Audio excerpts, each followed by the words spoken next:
kabarnya Bapak Sukamto hari ini? Alhamdulillah. Jadi Bapak, sesuai dengan janji kita kemarin, izin saya kemarin ke Bapak ingin melakukan wawancara pada hari ini tentang tugas saya sebagai guru penggerak, calon guru penggerak angkatan 9. Di sini saya ada tugas wawancara dengan kepala sekolah tentang modul 3.1, yaitu pengambilan keputusan berbasis nilai-nilai kebajikan sebagai pimpinan. Mohon perkenalkan Bapak, boleh dengan singkat. Terima kasih. Assalamualaikum warahmatullahi wabarakatuh. Nama saya Pak Sukamto. Saya ditugaskan menjadi kepala sekolah di SD Ketuaan Kecamatan Kerjoso. Alhamdulillah, Triana atas kesediaannya menjadi calon guru penggerak. Sangat berharap semoga lancar, sukses menjalankan tugas apapun. Semoga nantinya bisa membawa dampak yang signifikan pada proses belajar mengajar di SD kita, membawa kemajuan di SD kita, juga teman-teman guru yang lain bisa tergerak karena Adriana masuknya ke JPT. Kemudian Terima kasih Bapak, terima kasih atas dukungannya juga. Di sini nanti saya akan memberikan 8 pertanyaan tentang pengambilan keputusan berbasis nilai-nilai kebajikan sebagai pimpinan. Pertanyaan pertama Bapak, bagaimana ya Bapak dapat mengidentifikasi kasus-kasus yang merupakan dilema etika atau rujukan moral? ya, terima kasih. Dilema etika dan rujuk moral itu dua masalah yang sering timbul di lembaga manapun, jadi bukan di sekolah kita saja. Sebenarnya itu dua hal yang berbeda. Dilema etika itu seseorang yang dihadapkan pada dua pilihan. Yang keduanya itu benar, tetapi bertentangan. Kalau rujuk moral itu suatu pimpinan dan kepala sekolah itu dituntut untuk membuat keputusan tentang benar dan salah. Berarti dilema di sini itu adalah seseorang itu dihadapkan suatu dua permasalahan benar atau salah gitu nih Pak. Yang pertanyaan selanjutnya itu yaitu bagaimana Bapak dalam menjalankan pengambilan keputusan di sekolah itu, terutama untuk kasus-kasus di mana ada dua kepentingan yang sama-sama benar atau sama-sama mengandung nilai-nilai kebajikan. Utamanya kepala sekolah itu dituntut untuk berpikir kritis. Jadi suatu masalah dicari solusinya yang paling ringan dampaknya. Baik Bapak, kalau boleh saya rangkum itu di sini Bapak itu dihadapkan dengan dituntut untuk berpikir kritis untuk mencari solusi tentang pemahaman suatu permasalahan, mencari akar masalahnya tersebut. Terus lalu langkah-langkah seperti apa yang bisa Bapak lakukan selama ini untuk menghadapi suatu permasalahan tersebut? Langkah-langkahnya ya identifikasi masalah yang pertama. Kalau masalahnya dicari penyebabnya apa, mengapa bisa terjadi, dampaknya bagaimana, pelajari dulu, setelah itu dicari solusi. Oke, baik, berarti di sini itu mencari identifikasi permasalahan, yaitu mencari penyebab dari masalah yang timbul tersebut, bisa dari dalam atau dari luar. Oke. Terus mungkin berkolaborasi dengan Bapak Ibu guru, ya, dengan Bapak Ibu guru. anak-anak, mungkin dengan masyarakat, dengan tokoh masyarakat, dan kita juga punya pimpinan, yaitu pengawas sekolah. Ada sesuatu yang mungkin belum terselesaikan, kita bisa minta saran pendapat kepada pengawas sekolah. Jadi dalam penyelesaian itu kita juga berkolaborasi dengan Pak. Oke, selanjutnya dalam menyelesaikan masalah yang selama ini dihadapi, yang dianggap itu efektif dalam pengambilan keputusan pada kasus-kasus dilema etika itu apa saja? Masalah yang paling efektif ya dengan Bapak Ibu guru. Kita mungkin bisa tukar pendapat,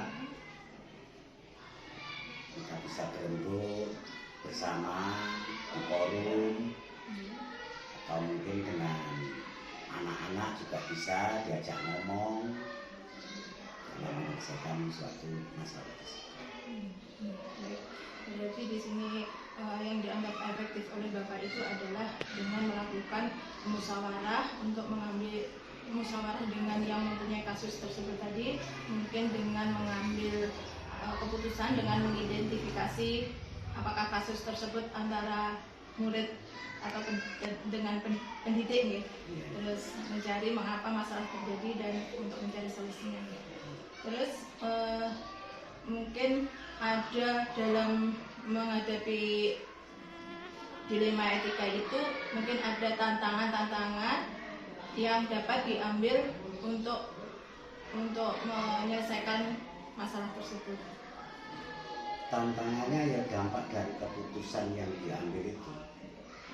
Mungkin namanya kebijakan atau keputusan itu ada yang senang, ada yang tidak senang, ada yang kecewa. Nah, itu tantangannya di situ. Makanya dalam mengambil suatu keputusan itu harus hati-hati, dipikir dampaknya bagaimana. Hanya perlu kita musyawarahkan bersama. Baik Bapak, apakah Bapak memiliki sebuah tata cara atau jadwal tertentu dalam sebuah penyelesaian kasus dilema etika ini? Ataukah apakah Bapak itu langsung menyelesaikan di tempat? Kalau jadwal tidak ada, karena masalah itu timbulnya kan sewaktu-waktu. Setiap saat ada masalah, kalau masalah itu bisa diatasi di tempat, ya diatasi. Kalau membutuhkan waktu, kita perlu musyawarah dengan Bapak Ibu guru yang lain, dengan masyarakat, ya tentunya kita buat jadwal kapan melaksanakan. Jadi di sini Bapak itu dikondisikan dengan terjadinya suatu masalah tersebut ya.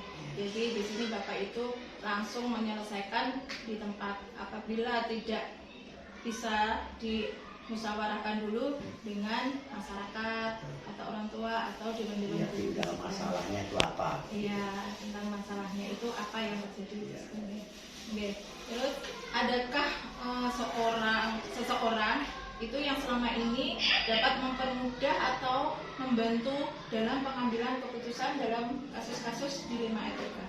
Tentu ada, utamanya Bapak Ibu guru, ya, baik yang senior, yang muda, kita ajak bicara, kita musyawarah. Kita juga punya komite sekolah, tokoh masyarakat, lingkungan, dan juga pengawas sekolah. Itu yang biasa kita lakukan. Baik, berarti di sini nanti Bapak itu juga berkolaborasi itu dengan orang tua di lembaga sekolah ini ya, juga dengan pengawas ataupun masyarakat itu yang bisa membantu dalam pengambilan keputusan. Oke, untuk yang terakhir Bapak, dari semua hal yang telah disampaikan tadi, mungkin ada pembelajaran apa yang dapat Bapak petik dari pengalaman dalam mengambil keputusan di Lima Etika? Pelajaran yang kita petik, ya, masalah itu selalu ada, selalu timbul suatu saat, apalagi yang kita hadapi ini kan manusia, bapak ibu guru, juga anak-anak sekolah, semua pasti suatu saat ada masalah. Maka jangan menyepelekan masalah sekecil apapun, ya harus secepatnya kita atasi, biar tidak nanti dampaknya tidak berlarut-larut kemana-mana, apalagi menyangkut masalah lingkungan sekitar, masalah masa depan sekolah kita. Jadi pembelajaran yang dapat kita ambil di sini adalah setiap orang itu jangan sampai menyepelekan suatu permasalahan ya, dan sehingga dapat menyebabkan itu berdampak ke belakangnya, mungkin berkepanjangan atau mendapatkan dampak dengan kelompok lain, mungkin masyarakat, orang tua ataupun murid itu sendiri. Oke, berarti di sini seseorang itu juga pasti memiliki kesalahan. Jadi sebaik-baik manusia itu harus mengakui kesalahan tersebut.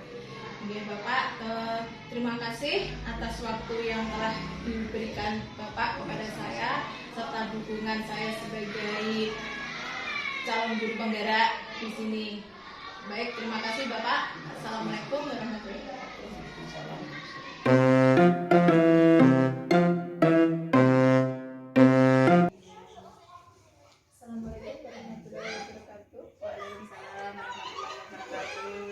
Bagaimana kabarnya Bu Yulin hari ini? Alhamdulillah sehat Bu Ana. Alhamdulillah. Bu Yulin, sesuai dengan janjian kita kemarin, kalau saya hari ini akan melakukan wawancara dengan jenengan. Bu Ana.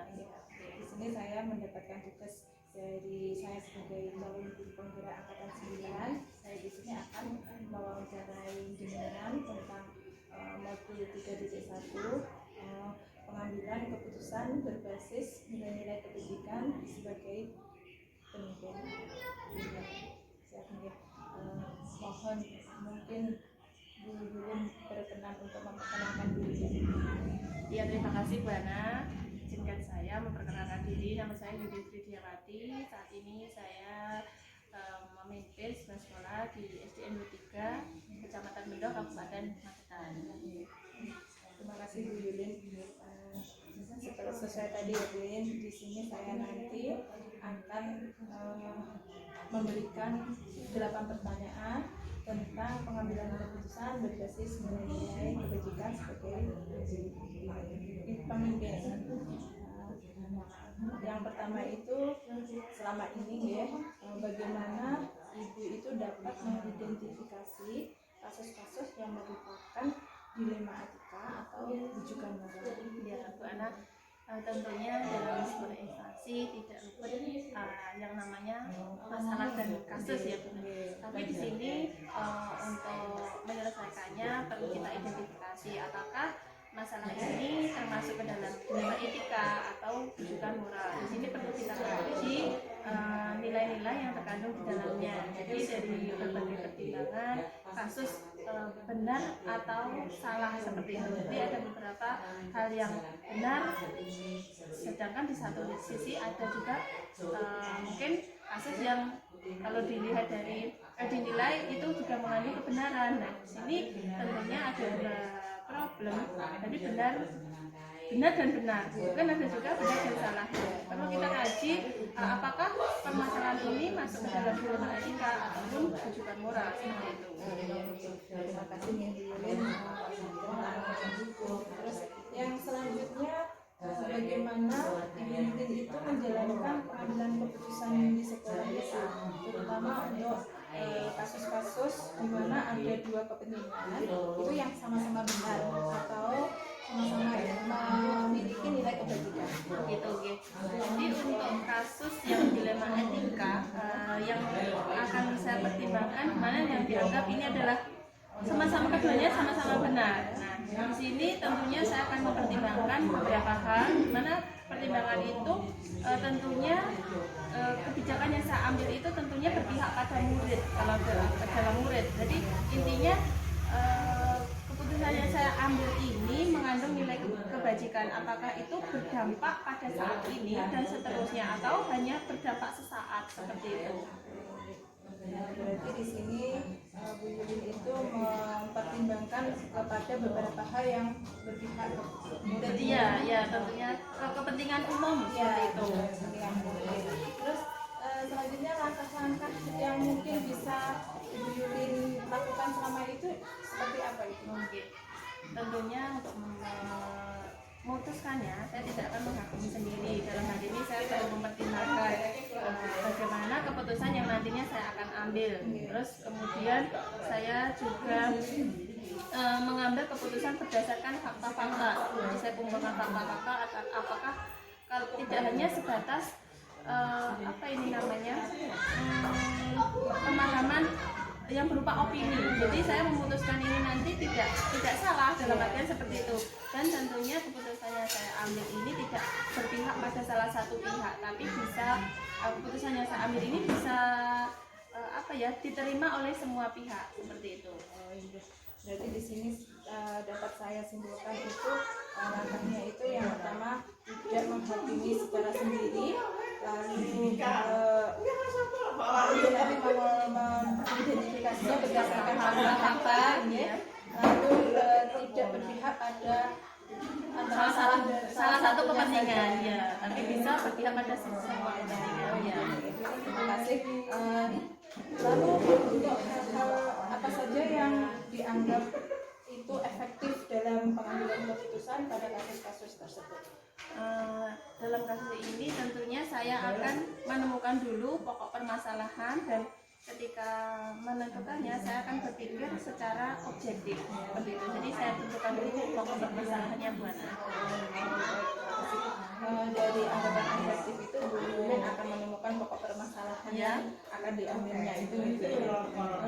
Lalu selama ini mungkin ada tantangan-tantangan dalam mengambil keputusan pada kasus dilema itu kayak tersebut. Ya benar, tentunya dalam mengambil keputusan tidak luput dengan adanya tantangan. Jadi mungkin keputusan yang saya ambil ini ada beberapa pihak yang merasa dirugikan, tapi saya meyakini bahwa keputusan yang saya ambil ini adalah keputusan yang terbaik seperti itu. Karena sejatinya adanya kasus ini kalau tidak diputuskan dengan penuh pertimbangan tentu akan muncul problem yang lain. Nah, tantangan saya menurut saya itu, jadi ketika saya memutuskan suatu permasalahan mungkin ada beberapa pihak yang masih merasa mana ya, mungkin argumen ataupun tindakannya itu masih belum berpihak guru atau seperti itu. Jadi masih ada salah satu kepentingan, salah satu tantangan pihak tertentu yang masih belum merasa ibaratnya legowo seperti itu. Itu merupakan suatu tantangan yang diambil Yulin dalam menghadapi keputusan tersebut. Lalu apakah Ibu Yulin itu memiliki sebuah jadwal tertentu dalam sebuah penyelesaian kasus dilema etika itu, ataukah bisa diselesaikan secara langsung di tempat suatu permasalahan? Ya. Kalau untuk jadwal tidak boleh. Jadi ketika ada suatu problem ataupun suatu kasus yang butuh segera diselesaikan, ini tidak saya jadwalkan secara khusus, namun ketika permasalahan itu urgent tentunya saya langsung mengambil istilahnya sesegera mungkin keputusan tersebut. Namun untuk memutuskannya saya juga tidak gegabah, tapi perlu saya pertimbangkan beberapa hal yang ketika nanti keputusan itu saya ambil tidak merugikan salah satu pihak seperti itu. Jadi tidak ada jadwal tertentu, ketika itu permasalahan urgent langsung saya selesaikan saat itu juga. Ya. Berarti dalam penyelesaiannya itu tidak ada jadwal-jadwal yang tertentu, tetapi secara langsung di tempat di mana suatu kasus tersebut terjadi. Iya, seperti itu kurang lebih Bu Ana. Ya, ya. Terus mungkin ada seseorang yang membantu atau mempermudah dalam pengambilan keputusan dalam kasus-kasus ini. Kalau seseorang tidak, mungkin di sini yang lebih saya kedepankan adalah komunikasi. Jadi komunikasi yang saya bangun bersama rekan-rekan, dalam hal ini semua warga sekolah saya libatkan. Jadi saya lakukan pendekatan seperti itu. Jadi ketika nanti muncul kasus bisa kita selesaikan bersama. Jadi kalau tokoh ataupun seorang tertentu tidak ada, yang lebih saya tekankan adalah kedepankan itu komunikasi dari berbagai pihak seperti itu. Jadi saya melibatkan semua warga sekolah sehingga keputusan saya ini dapat diterima seperti itu. Terima kasih. Baik, itu berarti di sini mungkin yang membantu itu kita berkolaborasi. Iya, tepatnya seperti itu. Ya, berkomunikasi dengan mungkin guru-guru yang ada di lembaga ini atau orang tua murid. Iya bisa, ya tergantung nanti problemnya, ya kasusnya tadi. Baik, terus yang terakhir mungkin itu dari semua hal yang telah disampaikan oleh Ibu tadi, itu pembelajaran apa yang dapat Ibu Yudin petik dari pengalaman dalam mengambil keputusan di 5 etika. Jadi dari beberapa yang saya sampaikan berdasarkan pengalaman saya, di sini untuk mengambil sebuah keputusan tentunya hal yang pertama kali saya lakukan adalah kita kenali dulu kasus yang kita hadapi seperti itu. Jadi dengan mengenali kasus ini kita bisa mengidentifikasi. Setelah kita kenali, kita identifikasi hal apa yang harus kita lakukan untuk tahap selanjutnya. Di sini setelah kita mengenali, kemudian menentukan hal apa yang harus kita lakukan, kemudian kita harus berkomunikasi, ya seperti itu.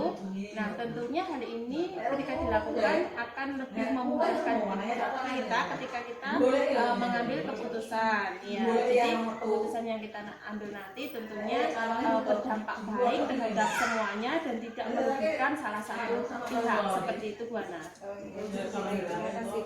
Ini berarti nanti di sini tadi pembelajaran yang dapat dipetik dari pengalaman itu, Ibu Yudin pertama itu mengenali kasus tersebut, kemudian itu perlu adanya identifikasi ya dari kasus mulai dari awal, kemudian dipelajari dan akhirnya kita bisa menemukan tindakan apa yang harus kita lakukan sehingga nantinya keputusan yang kita ambil itu bisa berdampak baik pada semua pihak, jadi tidak hanya berdampak dalam salah satu pihak seperti itu. Jangan iya. Oke Bu Yudin, terima kasih atas waktunya hari ini memberikan kesempatan kepada saya untuk mewawancarai dalam tugas saya sebagai calon guru penggerak angkatan 9. Semoga kedepannya kita sebagai seorang pemimpin yang berpihak pada murid itu bisa mengambil suatu keputusan dengan bijak. Terima kasih Bu Yudin sekali lagi. Terima kasih. Sama-sama Bu Ana. Sukses selalu untuk Bu Ana. Amin, amin. Terima kasih. Assalamualaikum warahmatullahi wabarakatuh. Waalaikumsalam warahmatullahi wabarakatuh.